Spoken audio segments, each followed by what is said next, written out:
Hello friends, welcome to the edu centre. दोस्तों, आज का जो सेट होने वाला है बहुत ही बेहतरीन सेट है। आप लोग इसको लगाइए और इसका पूरे क्वेश्चन का डिस्कशन देखिएगा, पूरे लास्ट क्वेश्चन तक देखिए।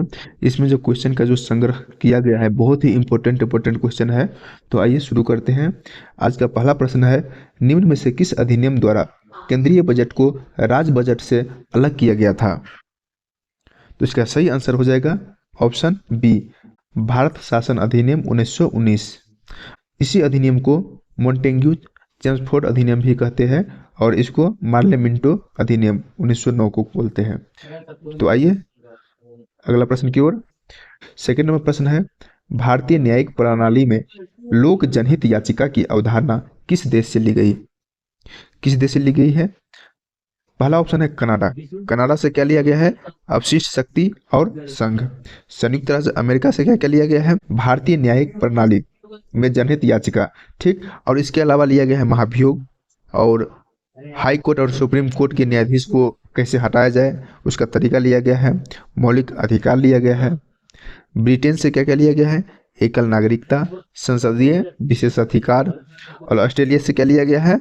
समवर्ती सूची, संयुक्त अधिवेशन।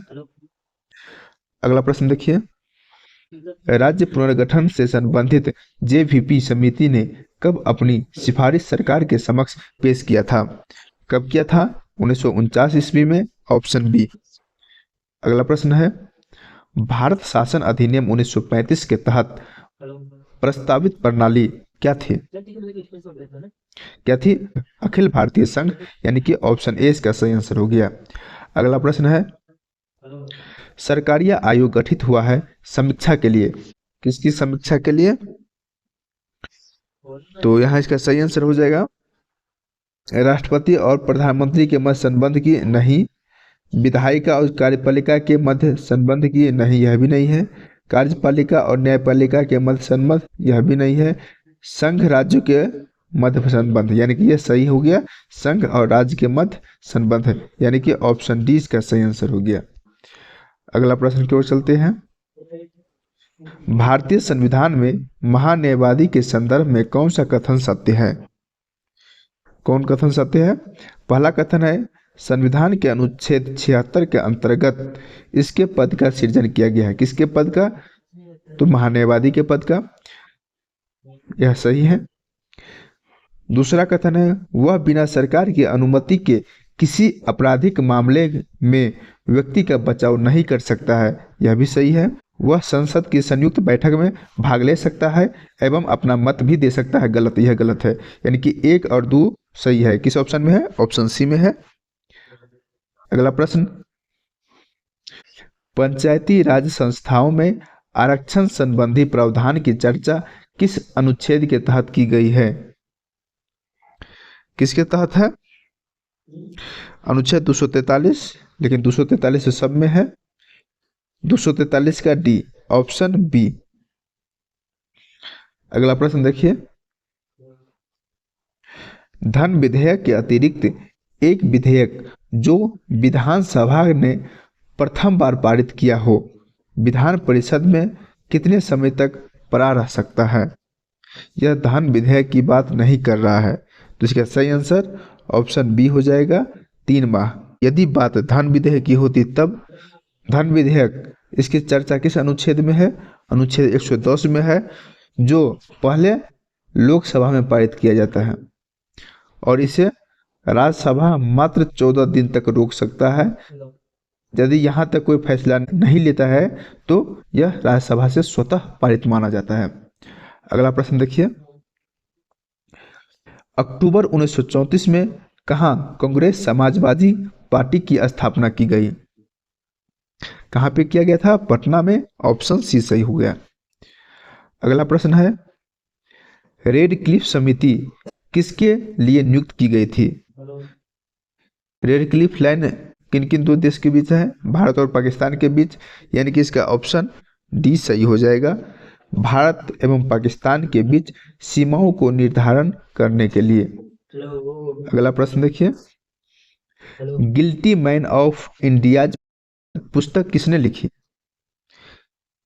यह पुस्तक राम मनोहर लोहिया के द्वारा लिखा गया, ऑप्शन डी। अगला प्रश्न है, किस वर्ष दास्ता को अपराध घोषित किया गया था?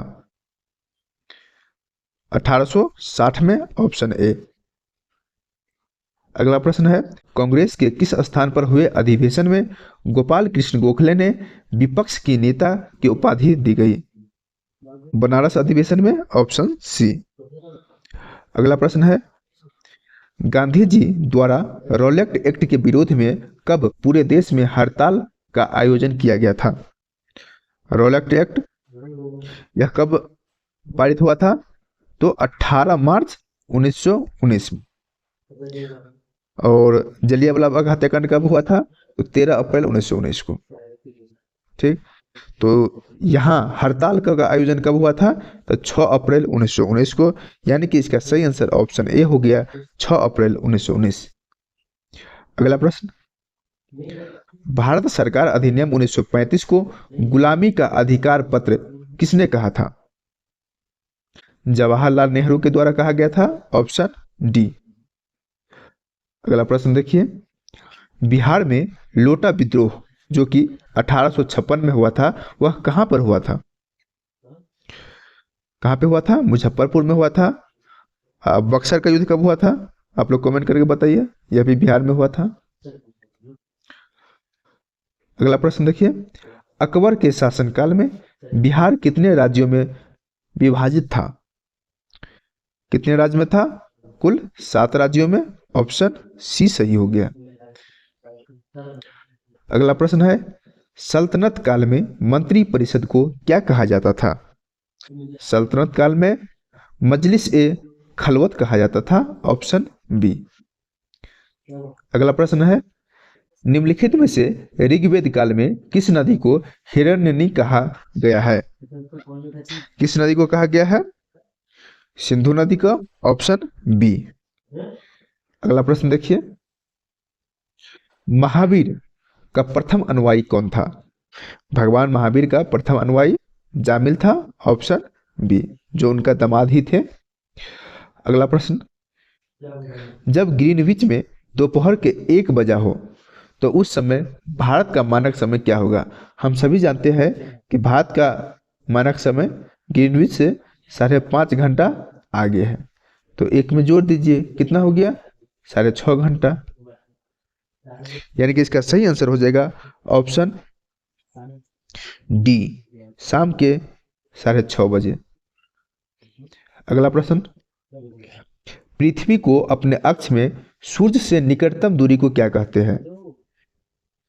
पृथ्वी, ये मान लीजिए सूर्य है और पृथ्वी के चक्कर लगाते हैं, सर्पिलाकार पूरा गोल गोल नहीं लगाता है, तो निकटतम जब यहाँ रहते हैं तो उस दूरी को क्या कहते हैं? उसको कहते हैं उपसौर। और जब यहाँ रहते हैं, मतलब सूर्य से जब से दूर रहते हैं, तो उसको अपसौर कहते हैं। यहाँ पूछ रहा है निकटतम दूरी, तो इसका सही आंसर हो जाएगा ऑप्शन बी, उपसौर। अगला प्रश्न देखिए, दक्षिणी भारत का सर्वोच्च शिखर का नाम क्या है? क्या है? Option D, Anamudi. अच्छा, आप लोग यह बताइए कि डोडा बेटा नाम तो सुने ही होंगे। डोडा बेटा कहाँ पे है? यह नीलगिरी पहाड़िया का चोटी है। और महेंद्रगिरी, तो यह पूर्वी घाट जो कि उड़ीसा में पड़ता है, वहाँ है। और महाबलेश्वर, यह कहाँ पे है? तो महाराष्ट्र के सतारा जिले में है। और अनायमुड़ी तो जानते ही है, पश्चिमी घाट का है, जो कि केरल में है। अगला प्रश्न देखिए, तो इसका सही आंसर ऑप्शन डी हो गया। नेक्स्ट क्वेश्चन है, निम्नलिखित में से कौन सी नदी भ्रंश घाटी से प्रभावित होती है? मतलब स्टोरी कौन कौन बनाता है? तो नर्मदा और ताप्ती, यहाँ ऑप्शन ए हो गया, नर्मदा, ताप्ती ऑप्शन में नहीं है। अगला प्रश्न है, सूची 1 को सूची 2 से मिलान करना है। यहाँ समुद्री धारा दिया हुआ है और किस महासागर में बहती है? तो यहाँ इसका सही आंसर हो जाएगा अगुलहास धारा। यह कहाँ बहती है? हिंद महासागर में बहती है। एल नीनो धारा, यह दक्षिण प्रशांत महासागर में बहती है। क्यूरोसियो जलधारा, यह उत्तरी प्रशांत महासागर में बहती है। और बेंगुएले धारा, यह दक्षिणी अटलांटिका महासागर में बहती है। यानी कि ऑप्शन सी इसका सही आंसर हो गया। अगला प्रश्न, बुशमैन जनजाति पाए जाते हैं कहाँ? बुशमैन जनजाति किस रेगिस्तान में पाए जाते हैं? कालाहारी रेगिस्तान में, ऑप्शन बी। नेक्स्ट क्वेश्चन, वह कौन सी नदी है जिसका उद्गम एवं मुहाना भारतीय गणराज्य में है? किसका है बताइए? गोदावरी। गोदावरी का कहाँ है मुहाना? हम सभी जानते हैं नासिक में है, जो कि महाराष्ट्र में है, यानी कि भारत में ही है, इसलिए इसका आंसर ऑप्शन ए हो गया। ब्रह्मपुत्र का कहाँ है? तिब्बत में, कैलाश पर्वत के आसपास से निकलती है। सतलज रक्षा स्थल झील से निकलती है, जो यह भी तिब्बत में ही है। सिंधु का सहायक नदी सतलज है, और सिंधु भी तिब्बत से ही निकलता है, जो मानसरोवर झील से। अगला प्रश्न, प्रमुख मत्स्य क्षेत्र ग्रैंड बैंक यह कहाँ स्थित है? तो यह क्षेत्र उत्तर अटलांटिक महासागर में स्थित है, ऑप्शन सी सही हो गया। अगला प्रश्न देखिए, निम्नलिखित में से कौन सी मुद्रा कृत्रिम समझी जाती है? कौन सी मुद्रा समझी जाती है? तो SDR, यानी कि ऑप्शन सी। अगला प्रश्न, भारतवर्ष में सिक्कों की ढलाई कहाँ कहाँ होती है? सिक्कों की ढलाई मुंबई में होता है, कोलकाता में होता है, और हैदराबाद में भी होता है, यानी कि ऑप्शन डी सही हो गया। अगला प्रश्न है, बाजार के अस्तित्व के लिए सबसे अनिवार्य क्या है? क्या है? कीमत। कीमत सही होना चाहिए भाई, ऑप्शन सी। अगला प्रश्न, पीएम कुसुम योजना का उद्देश्य क्या है? पीएम कुसुम योजना का उद्देश्य किसानों को डीजल और किरोसिन पर निर्भरता समाप्त करना तथा पंप सेटों को सौर ऊर्जा से जोड़ना है, ऑप्शन डी सही हो गया। अगला प्रश्न देखिए, निम्नलिखित में से कौन सा एक बेरोजगारी के लिए उत्तरदायी नहीं है? कौन नहीं है?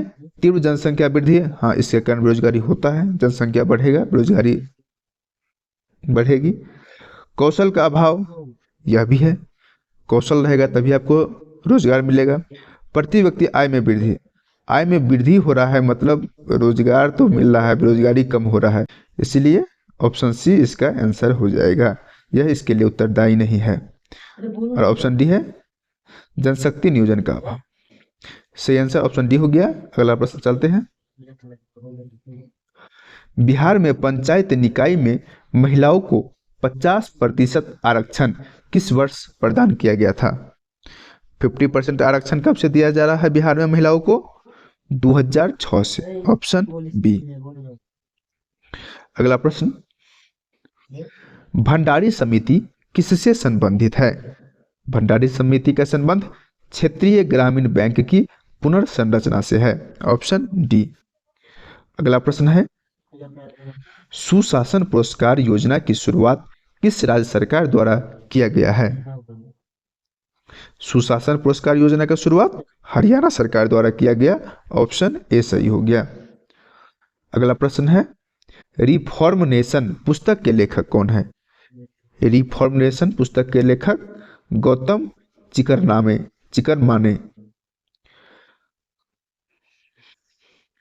19वां नैम शिखर सम्मेलन 2023 का आयोजन कहाँ किया गया? कहाँ किया गया था? युगांडा में, ऑप्शन बी।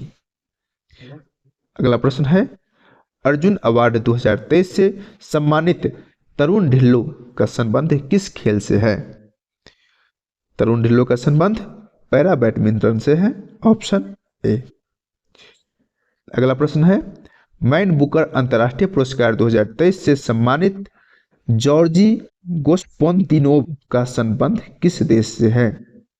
बुल्गारिया से, option B.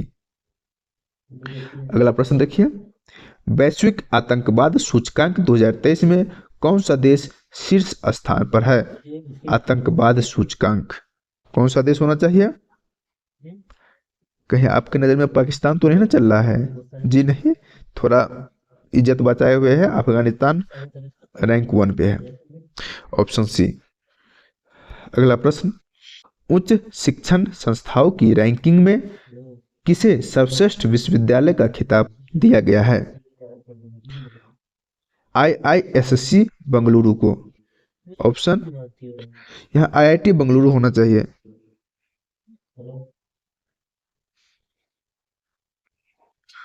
One wave India 2 उपग्रह को किस प्रक्षेपण यान द्वारा प्रक्षेपित किया गया है? LVM-3 ऑप्शन सी सही। अगला प्रश्न, पापुआ न्यू गिनी के नए प्रधानमंत्री कौन बने हैं? James Marape, option A. अगला प्रश्न, एशियन गेम्स 2023 में भारतीय महिला कबड्डी टीम ने कौन सा पदक जीता है? स्वर्ण पदक जीता है, ऑप्शन ए सही हो गया। अगला प्रश्न देखिए, चंद्रमा पर सॉफ्ट लैंडिंग करने वाला भारत विश्व में कौन सा देश बन गया है? कौन सा देश चौथा देश बन गया है? Option D. अगला प्रश्न, पर्यावरण शब्द की उत्पत्ति किस भाषा से हुई है? पर्यावरण शब्द का उत्पत्ति बताइए। फ्रेंच भाषा से हुआ है, ऑप्शन डी। अगला प्रश्न, निम्न में से कौन कृष्णा नदी की सहायक नदी नहीं है? पंचगंगा यह कृष्णा नदी की सहायक नदी है। वर्धा, अच्छा यह वर्धा जो है गोदावरी की सहायक नदी है। किसकी? गोदावरी की। घाट प्रभा और कोयना यह भी कृष्णा नदी की सहायक नदी है। तो पूछ रहा है कौन नहीं है? ऑप्शन बी वर्धा, जो कि गोदावरी का सहायक नदी है। अगला प्रश्न, निम्नलिखित में से कहां सदाबहार वन पाए जाते हैं? सदाबहार वन कहां पे पाए जाते हैं?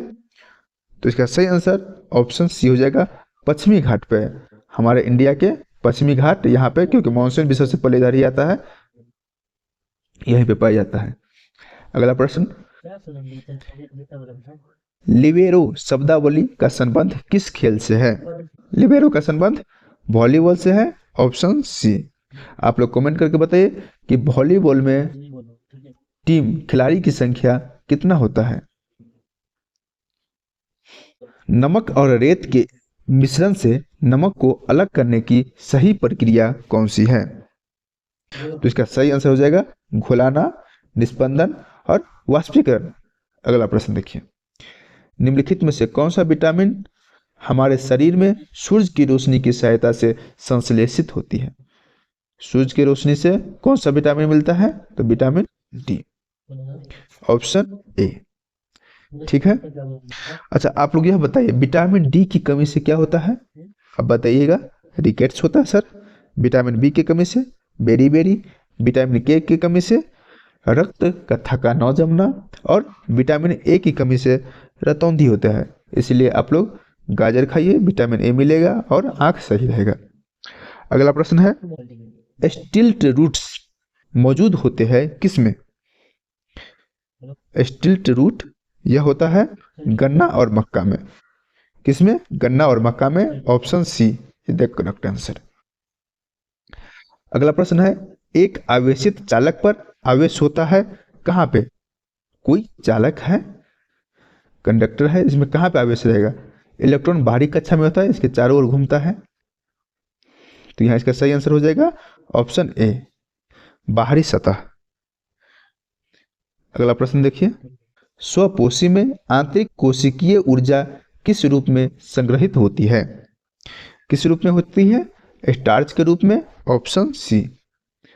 अगला प्रश्न, निम्नलिखित में से कौन ईस्ट द्वारा अवावयी शोषण का उत्पाद है? कौन है? कार्बन डाइऑक्साइड, शराब और ऊर्जा। अगला प्रश्न देखिए, इनमें से कौन परागन को संदर्भित करता है? परागकोश से वर्तिकाग्र में पराग का हस्तांतरण, यानी कि option see the correct answer. अगला प्रश्न, क्लिनिकल थर्मामीटर में माप कहां से कहां मापते हैं? कितना डिग्री से कितना डिग्री तक? तो इसका सही आंसर हो जाएगा ऑप्शन ए, 35 डिग्री सेल्सियस से लेकर 42 डिग्री सेल्सियस तक हम थर्मामीटर में मापते हैं। कौन सा थर्मामीटर? जो डॉक्टर हमको लगाते हैं, जिससे बुखार मापते हैं। तो हम लोग बोलते हैं कि इसको तो 100+ बुखार है, ये कैसे मापते हैं? तो यह हम फ़ारेनहाइट में नापते हैं। जो फ़ारेनहाइट उसमें 94 से लेके 108 डिग्री फ़ारेनहाइट तक रहता है। ठीक है। अगला प्रश्न देखिए, गैस के अणुओं की गतिज ऊर्जा बढ़ जाती है क्या करने से? उसमें उसके तापमान में वृद्धि करने से, ऑप्शन बी। अगला प्रश्न है, इलेक्ट्रिक हीटर में परिवर्तित होती है। हीटर में क्या परिवर्तित होती है? तो विद्युत ऊर्जा उसमें ऊर्जा में परिवर्तित होता है। और इलेक्ट्रिक हीटर में किस तरह का तार यानी कि स्प्रिंग लगा रहता है, वह नाइक्रोम का होता है, नाइक्रोम का होता है, याद रखिएगा। अगला प्रश्न है, ई एन टी का फुल फॉर्म पता है आपको? ई मतलब ईयर, एन मतलब नोज और टी मतलब थ्रोट यानी कि नाक, कान और गला।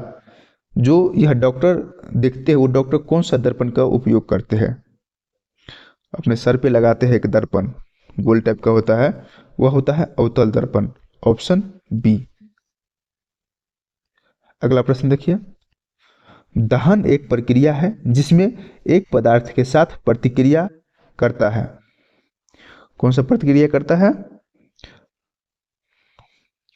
Oxygen, option B. पानी को जीवाणु रहित करने के लिए प्रयुक्त अधातु है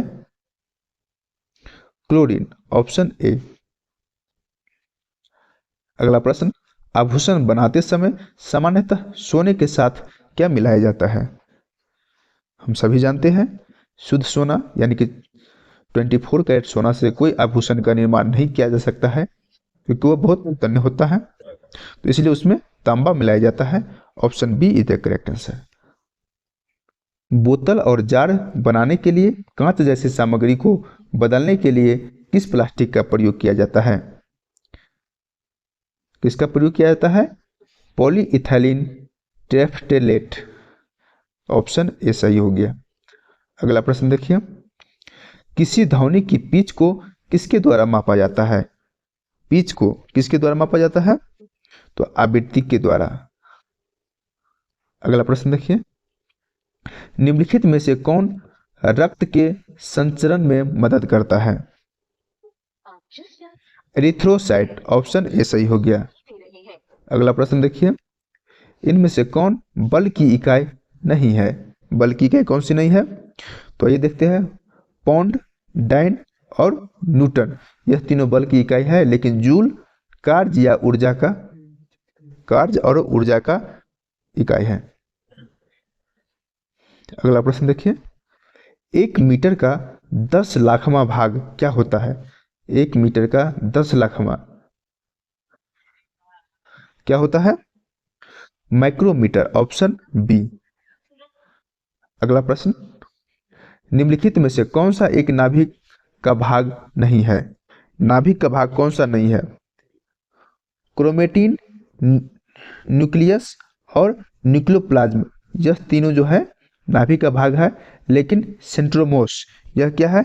यह एक कोशिकीय संरचना है जो कोशिका विभाजन की प्रक्रिया में शामिल होती है, यानी कि ऑप्शन सी इसका सही आंसर हो गया। अगला प्रश्न देखिए, किस रसायनों के जैव आवर्धन से मानव में मिनीमाता और इटाई इटाई रोग होता है? मिनीमाता किससे होता है? मरकरी से, और इटाई इटाई कैडमियम से होता है। किसमें मरकरी और कैडमियम? ऑप्शन ए में।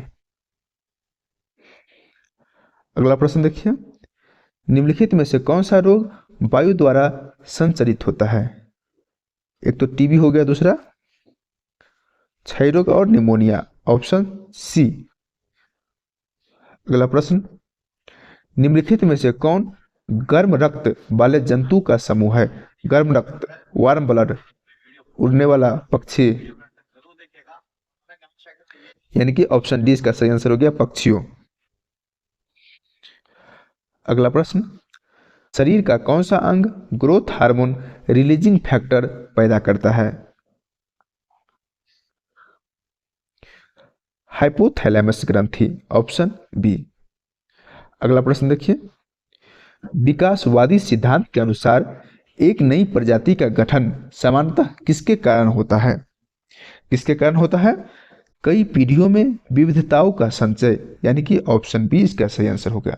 आशा करता हूँ कि आपको यह क्लास अच्छा लगा होगा। चैनल को सब्सक्राइब जरूर कर लीजिएगा।